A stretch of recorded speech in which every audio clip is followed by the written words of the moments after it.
Question है ये भी जेई मेंस 2000 तुम्हारा 26 का है ना, 2026 का ही क्वेश्चन है जेई मेंस का अप्रैल सेशन का। तो इसमें बोला क्या है कि ये इलिप्स का इक्वेशन है, ठीक है। ये जेई मेन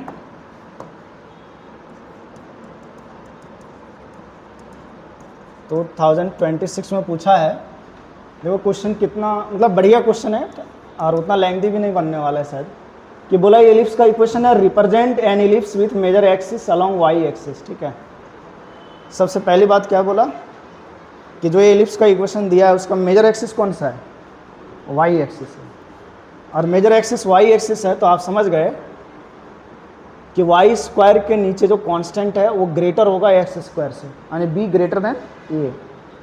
तो सबसे पहली बात जो पहला सेंटेंस लिखा है उसके हिसाब से हम लोग यही लिख सकते हैं कि f3a + 15 will be greater than fa² + 7a + 3, ठीक है, ये लिख सकते हो। अरे भाई वर्टिकल इलिप्स की बात कर रहा है, x² बटे a स्क्वायर प्लस y² बटे b² = 1। ये वर्टिकल इलिप्स यानी इसका मेजर एक्सिस वाई एक्सिस कब होता है, जब b ग्रेटर देन a है।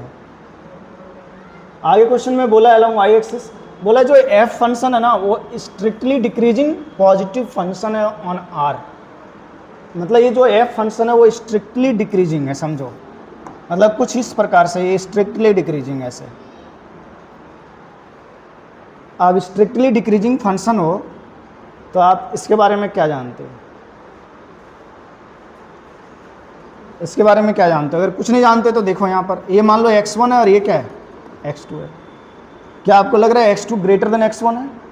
तो आप फंक्शन f के बारे में क्या जानते हैं? देखो ये fx2 हुआ और ये fx1 हुआ। देखो fx1 ग्रेटर देन fx2 दिख रहा है, लेकिन यहाँ पर क्या हो रहा है, x1 लेस देन x2 है।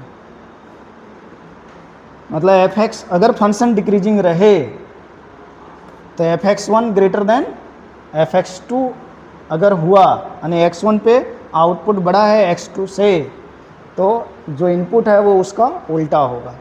अरे डिक्रीजिंग फंक्शन किसको बोलते हैं? अगर x का वैल्यू बढ़ा रहे हैं तो y का वैल्यू घटेगा, x का वैल्यू बढ़ा रहे हैं तो y का वैल्यू घटेगा। और इस रिलेशनशिप से आप क्या लिख सकते हो कि दिस विल बी, अगर ये डिक्रीजिंग फंक्शन है तो इनपुट जो है इसका उल्टा होगा। 3a + 15 लेस देन क्या हो जाएगा, a² + 7a + 3। साइन पलट गया ना। आप बताओ यहाँ से हम अल्फा नहीं निकाल सकते हैं क्या? आप इसको ऐसे लिख सकते हो कि नहीं? देखो आप सोचो इसको ऐसे लिख सकते हो कि नहीं, a² + 7a + 3, ये 3a उधर चला जाएगा -3a -15 ग्रेटर देन 0। अरे इसको उधर ले गया, इधर 0 बन गया कि नहीं? अब इसको आप सॉल्व करें, क्या होगा, a² + 4a -12 ग्रेटर देन 0। क्या ये फैक्टराइज हो रहा है? 6 × 2 = 12 होता है ना, होता है नहीं होता है? a² + 6a -2a -12 greater than 0।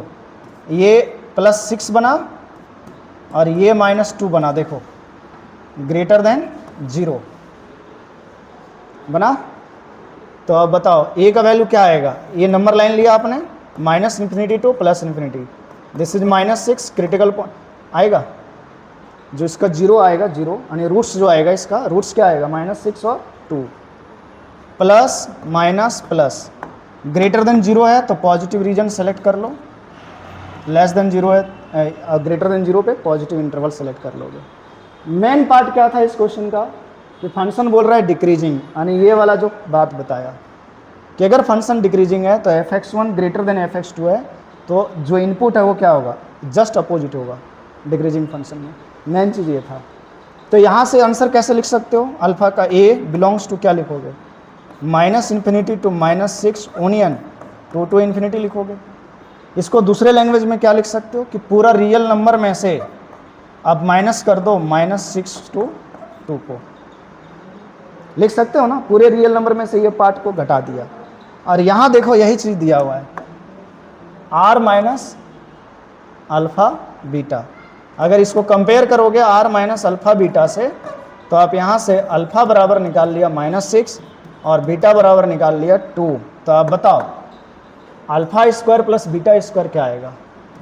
Alpha square plus beta square आपसे पूछा था, -6 का स्क्वायर प्लस 2 का स्क्वायर, यानी 36 plus 4 that is 40। Option number b आएगा कि नहीं आएगा?